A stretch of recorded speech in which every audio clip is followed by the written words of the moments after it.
Ibihe byiza ko wahisemo gufungura ino video ukaba ugiye kuyireba. Iyi ngiyi ni Nation Empire, nimba ari ubwa mbere unyumvishe nitwa J Dodier. Umusanzu we ni ingenzi kuri twe, watugira ko subscribe bikadufasha kubaka umuryango mugari wa Nation Empire. Urakaza neza mu kiganiro inkuru mpamo, aho tugiye kubana n'umusore wacu MK, umusore w'umukire wakoze amafilime menshi agakora ku mitima ya benshi kugeza amagingo yangaye. Uyu musore MK akaba akomeje gukundwa na benshi muri mihanda ya Kigali. Handi mwite Masho King avukira i Rwamiko mu karere ka Gicumbi, havuka abasitari benshi bagiye batandukanye bafite izina riremereye cyane mu ruganda rw'imyidagaduro mu Rwanda. Urugero twavuga nk'umusore Soshomura bavuka mu murenge umwe, ukongeraho umuniga witwa Mahoro Rwego Yves muramushyira mu mafilime kwa Kiramani muri My Heart na za The Message n'andi mafilime menshi. Uyu musore Mahoro Rwego Yves yagiye agaragaramo, ukomeza no kuwibanga muri kumenyamo cyane ndetse n'andi mafilime yagiye asohora. Akaba avuka mu gace kamwe n'uyu musore wacu MK tugiye kubana nawe muri kino kiganiro. Nibidukundira MK turaza kumushyira ku murongo muze kwiyumvira ukuntu atubwira ukuntu yatangiye gukina filime y'umugoye kugeza ubwo ngubu aje kwamamara uruganda rwose rw'imyidagaduro mukamumenya cyane cyane bitewe na filime ari kutugezaho cyane bitwa umusore w'umukire, ndetse n'ibibazo byaje gucamo ejo ndi nkahangaha mwarabyumvishe ukuntu filime ye bari kuri set bagashutinga bikaza kurangira filime ibuze. Ariko nubwo yabuze MK ntago yigeze acika intege kuko ari umusore kabisa, ikintu cyose yemeje aba agomba kukigeraho. Rero tukaba tugiye gutangira muri ubu buryo, tugiye gutangira amabwira ubuzima bwa MK ukuntu agenjira muri industry kugeza byose abashije kuba yakamamara abigezeho nyuma y'imyaka igera kuri 5 rwose mukamumashije kuba mwumva ku mihanda ya Kigali. Nkomeza kugushishikariza gukora subscribe kuko hanga ugiye kujya uhamenyera amakuru agiye atandukanye y'abasitari benshi bagiye batandukanye imihanda yose. Ni inkuru mu bundi zo yatwizanira ahangaha gusa akaba arizo mubasha kumenya ndetse mukanasobanukirwa neza aba basitari muri kugenda mubona se nihe baturutse avukira hese byagenze gute kugira ngo bamamare. Ni inkuru mpamo rero tujye kujye tubanamo J Dodier nk'ibisanzwe nkuko nabikubwiye, kandi kora subscribe bidufashe kubaka umuryango mugari wa Nation Empire. Nkuko nabibabwiye rero turimo dutangira kino kiganiro, nibiza kudukundira turaza gushyira umusore wacu w'umukire MK ku murongo twumva ikintu atuganirizaho. Nkuko nababwiye rero MK akavukira mu karere ka Gicumbi umurenge wa Rwamiko umudugudu witwa Nyagasozi kabisa, ahantu hari umusozi uhanamye byatari. Mwibutsa yuko MK nimba ushaka kumenya amakuru ye yandi wareba ino video kugera irangiye maze kukubwira ahantu yavukiye.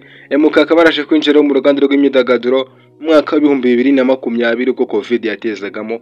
MK kabisa akaba aranze gusubira ku ishuri bitewe nuko sister wiwe yaje kuba yamuguriye imashini ngo atangira banning akorere udufaranga dushye, maze MK ahera aho ngaho atangira gukina amakomedi mu cyitwa Intarumikwa Comedy abigoye cyane, ndetse agace yaturukagamo batabyumva neza. Muri icyo gihe umuniga witwa Nyakso na Patino bari ku mihanda bashayininze birenze kandi bafite n'ishusho uri kumva. MK nibwo yaratangiye arimo yishakisha kabisa, ari umuntu uri hasi cyane muri quartier y'iwacu kuko kindana nakubwira burya MK tuvuka nanjye muri quartier imwe kabisa, ingo ziregeranye gutya. MK tuvuka muri quartier zimwe abantu batabyumva neza, usibye yenda nkatwe kuri Nation Empire bageragezaga kumwumva kubera yuko natwe tumvaga nyine dufite iyo tare kuba twakina movie.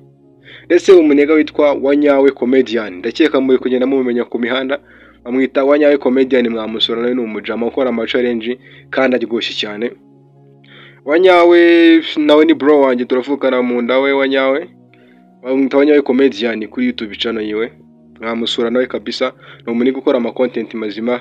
Tugarutse cyane kuri MK turimo tuvugaho rero, MK nabwo ko dukomoka muri quartier zimwe atangira gukina comedy mu 2020 ku mihanda batamwumva neza, ari ibintu bigoye nyine ati ntaga akora ibintu nk'ibya Nyakso. Ariko MK ntacika intege nyine bitewe nuko nyine yarafite consistency, afite ikintu ashaka kugeraho, biza kurangira nyine yakomeza arakora. Covid iza kuvamo, MK aragomeza arashutinga, ishuri ararikatira Covid ivuyemo. Ariko nyuma za gutekereza neza asanga burya ubumenyi ndetse n'agapapuro nicyo kintu cya mbere cy'ingenzi muri ubu buzima. MK rero yaje kuba yatasubira ku ishuri vuba na bwangu, arabanza ashaka ubumenyi, ariko yasubiye ku ishuri amaze gushutinga amafilime menshi nka za Land of Blood n'izindi filime nyinshi cyane abantu bagiye bamukundamo. Ariko ntabwo yari yakamamaye kuko yari akiri umwanda ground. Aza kuba yanaba Masho King, niyo mwumvishe ari yazina kuko yatangiye akina amafilime ya action cyane mbere yo kwinjira muri filime z'inkundo. Muri kubona ari gukina neza cyane, guhera kuri ya umusore w'umukire ukaza ugakomeza kuri iyo yitwa ari gusohora vuba ngaha, kamaze gusohora nka episode ebyiri ngira ngo kuri YouTube channel y'umuniga yitwa Juste Films bita urukundo rw'ibanga, ari gukinamo ari umukene wagoswe bimwe bitabaho. Ubundi yatangiye akina filime za action, naho yakwereye izina rya Shocking bitewe nuko yakinaga movie za action akupita bimwe birenze. Nyuma nibwo yaje kuba yita shiftinga rero agaruka ku mihanda amaze kuba yasoza ishuri, ahita azajya gukina muri filime za Bakiramani, yakinamo udusene turangaho nko muri za The Prisoners, mwagiye mu n'andi mafilime yagiye akurikiraho kugera kuri The Spy y'ejo bundi rero, kugera nubwo atangiye kuba mu content creator kuri TikTok. Muramukunda bitewe n'amavideo yakoraga arimo ubwenge, ukongeraho ishusho ndetse n'umushishozi mukagenda agakoresha muri video ziwe, bituma agomeza kwigwizaho abakunzi benshi. MK rero yarakomeje akomeza arazamuka gutyo Facebook, aza kuri TikTok arakora, abantu baramukunda, afungura amacano agiye atandukanye ariko yitwa MK Original Films, yitwa MK Original TV, sore mu mbabarire ni MK Original TV. Akabino ari kunyeza rero filime yitwa umusore w'umukire ageze kuri episode ngira ngo ni 34 kuko ni filime asohora buri munsi. Rero umusore w'umukire MK azikobwira kuninjiye muri industry rero amaze kuyigeramo, babwira na karitsiye akomoka muri karitsiye imwe na Rwego Yves, akomoka muri karitsiye imwe na Soshomura, wanyawe comedian n'abandi benshi bari muri industry kandi bazagira amazina remeye ndetse n'abamaze kuba bayagira. MK kandi nkomeje nkubwira ko ino filime ye umusore w'umukire akaba ari filime yakoze igezemo hagati, aza kuba twikirwa filime bitewe nuko iyo filime yari yazamutse. Ubundi MK amakuru dukora zandani kabisa n'umuniga wacu shisa, ariko ntabwo nahita mvuga izina ry'aka kanya bitewe na security ziwe. We ubwo yaganire na MK atubwira ko MK iyi filime ajya kwisohora ubundi yasohoye agace k'agashoti movie nk'ibisanzwe nkuko yaragabwa asohora amashoti movie nyine akarangira, ariko bisabona imihanda iraje irafashe imaze gufata. Rero MK itakomeza agira project ndende, ariko ikindi nabasamwa akora subscribe kuri YouTube channel ya MK Original TV kuko ingi filime umusore w'umukire nivamo nta kindi kintu kizakurikira usibye ikindi gisizoni kabisa kiremereye cyane kurenza no umusore w'umukire, kirimo abastar benshi cyane za shiftinga abantu benshi.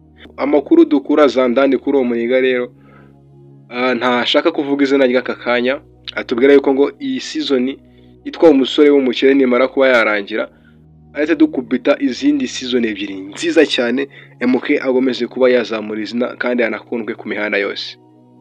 MK rero yaragomeje aza muri uruganda rw'imyidagaduro rw'u Rwanda, akundwa na benshi cyane, bamukundira nyine buranga bwe n'iki byose. Aha rero MK tugarutse kuri karitsiye avukamo nanone, umusore rero watangiye nyine batumva ibintu akora, bamufeka bavuga I mean what I doing, you know. Jino namwe murabizi muraye gutangira nyine ari ukuntu bigorana cyane. MK byashiniga abantu nyine batumva ngo MK what the fuck are you doing, what wrong with your mind, ariko abantu benshi bamubwira have some question your minds, nyine batumva ibintu ngo MK ari gukora neza. Ariko right now nta muntu utari gufana MK muri karitsiye bro. Buri muntu aravuga ngo MK mani yasohoye movie, ya movie umusore w'umukire igeze, nta muntu warya amatari by'umusore w'umukire muri karitsiye kwa MK bro. Ibi ni ibintu magazo kubera ko ngiye nkomoka muri karitsiye imwe na MK. Abasore bose bakunda MK bitewe na boro yaje agashiftinga agakubita imihanda akayifata. Kuva n'umunsi MK ajya gukina muri The Prisoners, abantu bahise bemera yuko nimba yageze kuri level kwa Kiramani ibintu byose MK ashobora kubikora. Abantu baramuhaba, ubwo Rwego Yves yaramaze kuba yagera imbere cyane. Rwego Yves we imihanda yose yarayifashe kuva kera cyane. Soshomura we ntabwo navuga, ni Burayi hose baramuzi. Ikindi kikwemeza yuko bro nimba nawe ukomoka mu murenge wa Rwamiko, aho ushobora kuza ugakubita ugatrendinga Gicumbi boys, tumenyane bro. Nanjye nitwa J Dodier, karitsiye nkomokamo ni Gicumbi, MK nawe ni Gicumbi, Rwego Yves ni Gicumbi, Soshomura ni Gicumbi, wanyawe comedian ni Gicumbi, abandi benshi bagiye bazagenda bagira amazina remere muri no industry, kandi biranashoboka cyane yuko bashobora no kwamamara n'ibintu bishoboka cyane. Uyu munsi rero mu nkuru mpamo ya MK n'ibyo ngibyo nakubwiraho. Nimba hari ikintu wumva nawe nasize inyuma awaza ukakimbariza muri comment. Ushobora kumbaza ngo MK ase afite umukunzi. ibyo ngibyo ni amakuru y'umuntu ari private. Umunsi twifuje kuba twabaganiriza ukuntu yinjiye muri ino industry, nibiramuka bigenze neza ino video ikaba yagera ku mihanda ya kure, mukaza no kubinsaba muri comment, ndaza mitemba kubitaye MK akundana nande, MK yizibiki, MK n'umwana akangahe wabo, MK afite imyaka ingahe n'ibindi byinshi cyane berekeranye na MK. Thank you kandi wafashe umwanya ukareba ino video. Imana irasubiza aho wakuye ndetse n'umwanya wawe watakaje iraza kuba yawukwishyuriramo. Bye rero, iki ni ikiganiro Inkuru Mpamo.